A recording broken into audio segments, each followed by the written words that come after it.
God is saying to you, my friend, be still and know that I am God. I will be exalted among the heathen.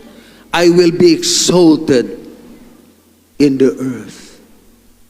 This is what you're gonna do.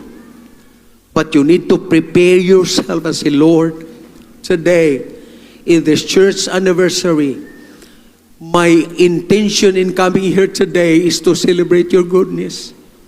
When in fact, coming here, some of you, ang kadaghanan ka nato, nagkarga sa mga condemnation.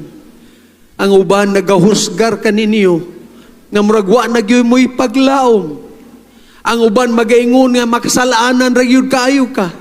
Wa na kay higayon pa sa langit. Kinsa man ka nato dinhi ang walay kasipyatan. Kinsa man ka nato dinhi ang muingon nga matarong gyud ko, ni atading tanan tungod lamang sa grasya o kaluoy sa Dios.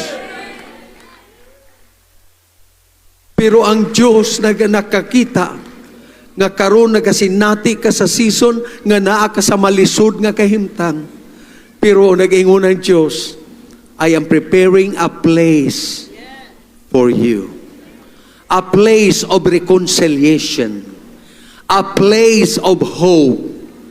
A place of blessing.